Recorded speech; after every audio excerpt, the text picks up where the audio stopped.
E aí galera, beleza? Eu sou o professor Bruno Shoa, professor de Biologia, e hoje o nosso papo é sobre especiação.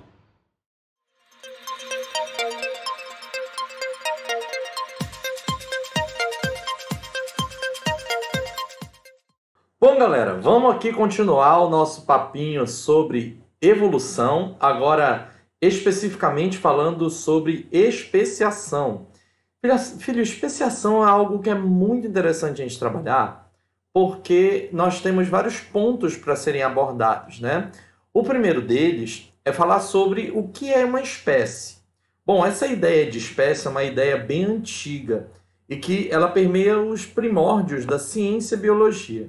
Como você pode ver nas imagens aqui do lado, espécie normalmente é um caráter típico de um determinado grupo de indivíduos. Essa ideia ela pode ser tão abrangente que quando você observa, por exemplo, vários indivíduos como esse, a gente tem aí vários grupos de indivíduos muito parecidos.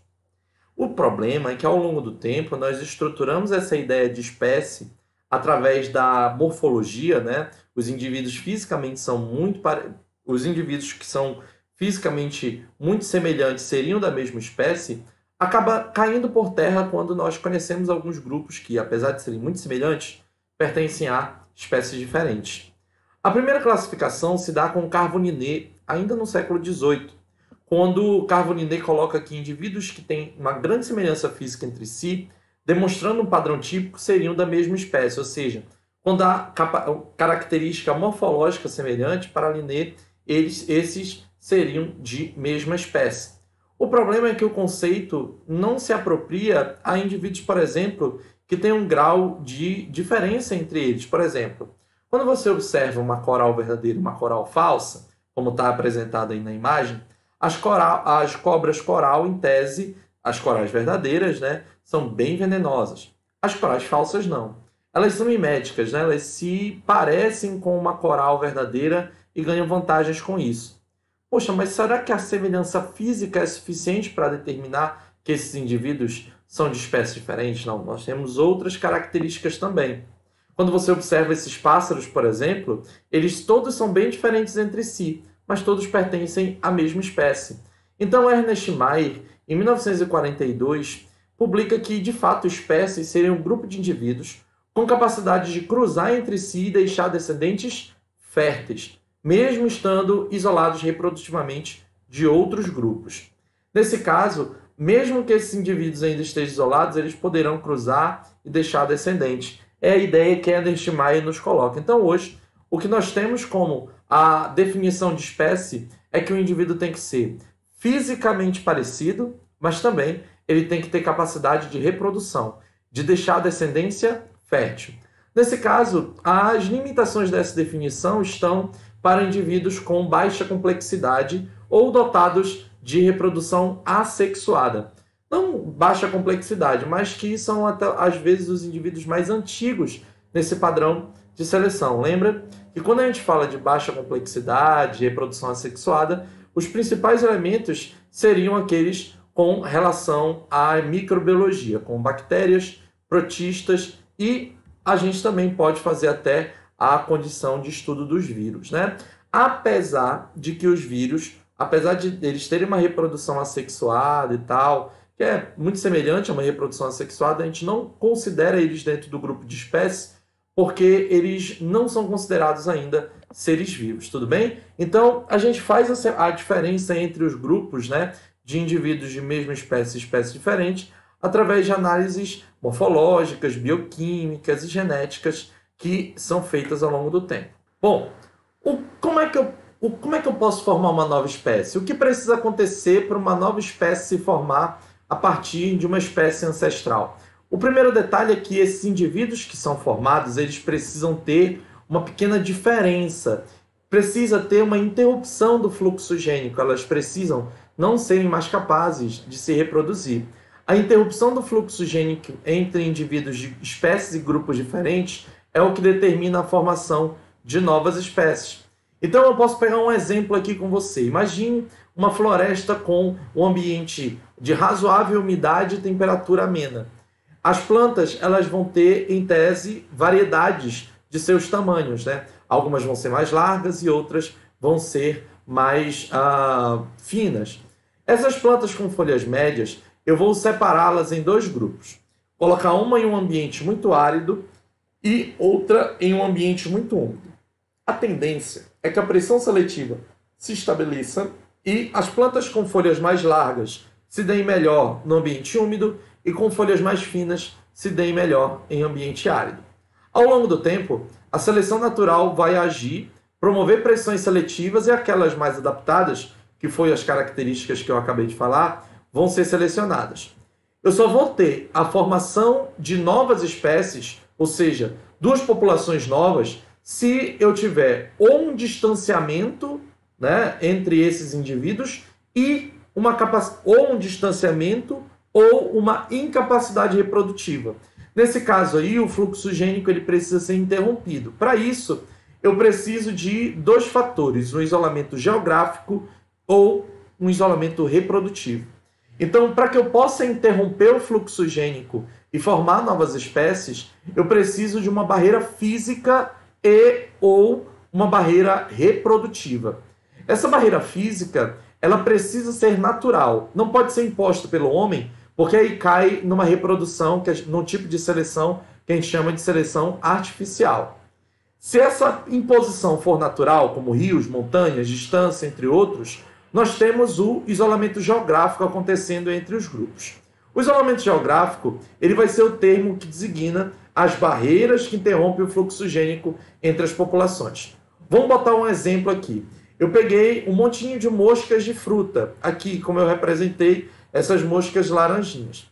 Eu vou pegar esse grupo de mosca da fruta e separar eles em dois grupos isolados e colocar fontes de alimento diferentes, ou seja, eu estou promovendo aí uma pressão seletiva após a separação física entre esses grupos. Ao longo do tempo, essas moscas da fruta que forem mais adaptadas a comer o determinado alimento de cada espaço vai sobreviver. Por exemplo, no caso da abelhinha de cima, aí, ela vai se alimentar com amido e a de baixo com maltose. As que preferirem amido vão se reproduzir mais, as que preferirem maltose também. Ao longo do tempo, essas espécies elas vão tendo uma preferência alimentar.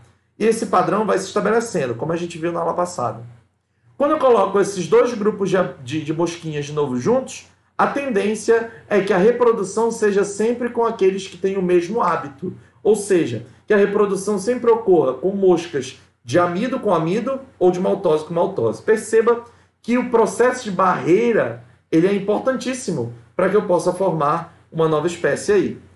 Tanto que, quando eu tenho isolamento por longo período de tempo, esses cruzamentos podem se tornar improváveis e, portanto, eu posso formar uma nova espécie.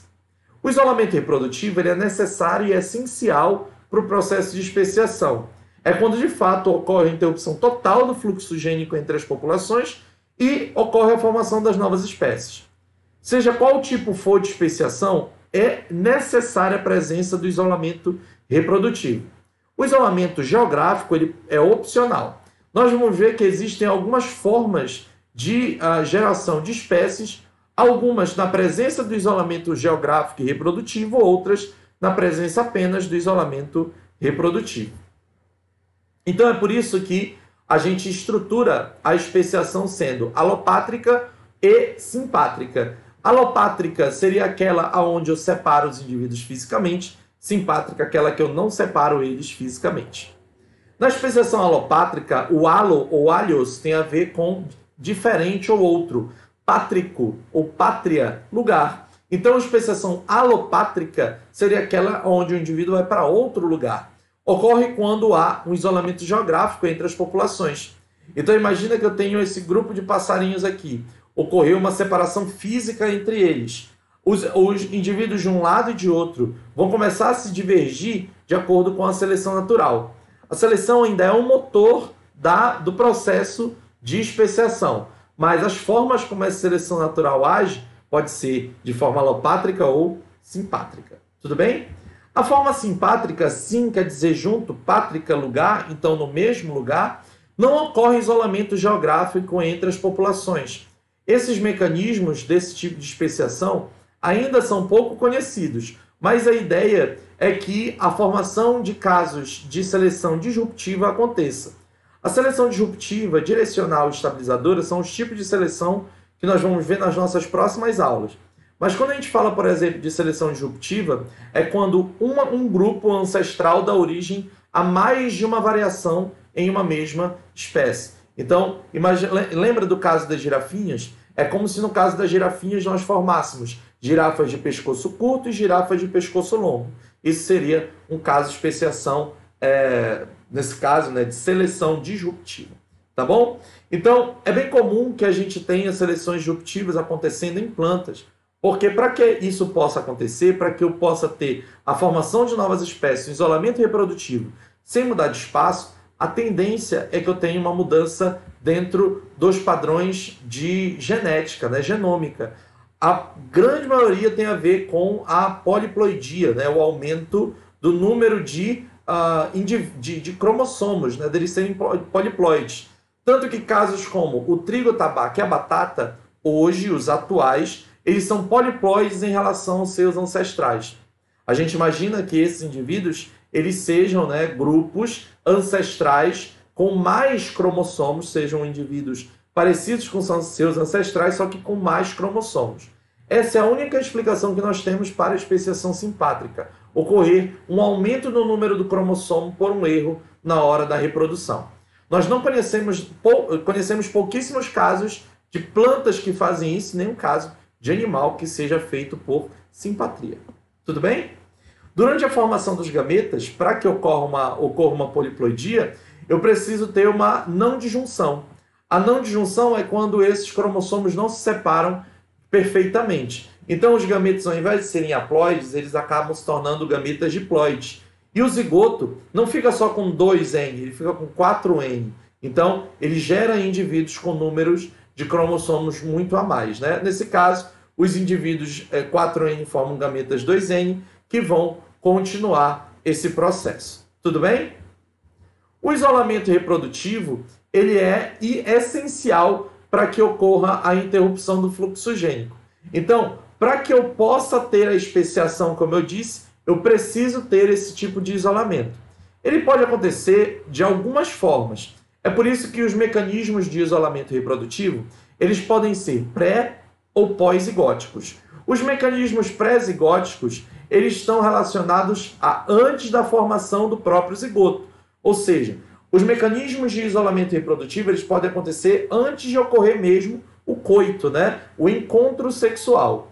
Então, nós podemos ter mecanismos pré-zigóticos como o isolamento de hábitat ou ecológico, quando você tem espaços muito distantes, né? E esses hábitats onde esses indivíduos vivem não combinam mais, como é o caso dos leões e tigres. Os tigres, eles normalmente vivem em regiões de floresta e os leões savana. Se você coloca tigres e leões em um mesmo espaço, eles ainda conseguem se reproduzir, como é o caso do que você está vendo aí do ligre, que é um híbrido, né? O híbrido, ele é uma mistura entre indivíduos de duas espécies. Ele pode nascer, mas ele não é fértil, formando assim um indivíduo que ele não é nem de uma espécie nem de outra. Se eu coloco, por exemplo, machos de tigre e leão em um mesmo espaço, eles tendem a ter cortejar a mesma fêmea, ou seja, eles tendem a entrar em processos de competição. Então, por isso que a gente pode indicar que isso é um mecanismo pré-zigótico de isolamento reprodutivo. Nós temos também o isolamento sazonal ou estacional, quando duas populações elas vão se reproduzir em épocas diferentes, como é o caso das plantas. Existem plantas que se reproduzem em primavera, verão ou outono. Então, dependendo do tipo ou do período onde ele se reproduz, eu vou ter um isolamento sazonal, apesar de estar no mesmo espaço, e também o isolamento comportamental ou etiológico. Esse isolamento etiológico tem a ver com os padrões de coat, que são incompatíveis entre os indivíduos. Isso é muito comum com o pássaro. Os pássaros eles começam a fazer uma corte, ou seja, eles vão cortejar a fêmea cantando, se exibindo, para fazer com que a fêmea goste, queira ficar com eles. Obviamente que se o indivíduo não tem um padrão de corte adequado, a fêmea não vai querer se reproduzir e isso é um mecanismo pré-zigótico. Mas também pode ter um isolamento mecânico, né? Quando os órgãos copulatórios eles são incompatíveis. Então, animais de diferentes tamanhos e formas podem não ter um encontro perfeito de um aparelho reprodutor masculino com um feminino. Isso vale tanto para o animal quanto para a planta. No caso da planta, tubo polínico e estigma das plantas. No caso dos animais, normalmente regiões de pênis e uma região ou de canal vaginal ou de cloaca. É interessante falar pelo ponto que a gente tem hoje de alguns animais que nós temos contato. Como o cachorrinho, você já percebeu que o cachorro ele tem várias raças, né? E a raça considerada aquele indivíduo que é muito diferente fisicamente, mas que ainda tem alguma capacidade reprodutiva entre os grupos, né? Então, é muito comum você ver indivíduos híbridos misturados, de raças misturadas, quando eles têm o mesmo tamanho, mas é mais difícil você encontrar indivíduos híbridos de tamanhos muito distintos. Como é o caso de um chihuahua com fila. Você não vê um filhote de chihuahua com fila, porque eles já têm uma diferença tão grande que eles não conseguem mais copular. A tendência é que ao longo do tempo se formem várias espécies de cachorro, porque daqui a um tempo eles não vão conseguir nem mais se reproduzir. Os mecanismos pós-zigóticos acontecem após a formação do zigoto. Ele pode ou nascer ou até se formar. Nesse caso, a inviabilidade do híbrido acontece quando o zigoto se forma, mas a mãe não consegue promover gestação, como é o caso de muitos indivíduos, né, de muitas plantas que estão no mesmo espaço, geram polinização, mas os híbridos não se formam. Alguns híbridos são estéreis, como é o caso de indivíduos como o que você está vendo aqui. O cavalo e o asno, eles podem se juntar e formar a mula. A mula é um híbrido que, apesar de ser fruto de uma união de dois indivíduos diferentes, ele não consegue produzir gametas funcionais. Por isso que ele não consegue se reproduzir. E também tem o fator dos cromossomos, né? O cavalo tem 64, enquanto o jumento, a mula, o jumento asno tem 62 cromossomos. A mula, portanto, ela vai ter 63 cromossomos na hora da recombinação, o que inviabiliza também a formação dos gametas. Tudo bem?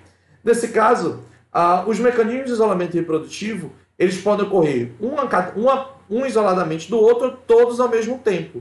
E isso só potencializa os mecanismos de controle de formação de novas espécies. Filhão, a gente vai ficar por aqui. Se você tiver alguma dúvida, você procura a gente. Não esquece de acessar www.vemenem.com para você observar todos os materiais que tem lá, os exercícios, e também você tirar as dúvidas se necessário. Muito obrigado, fique com Deus e até mais.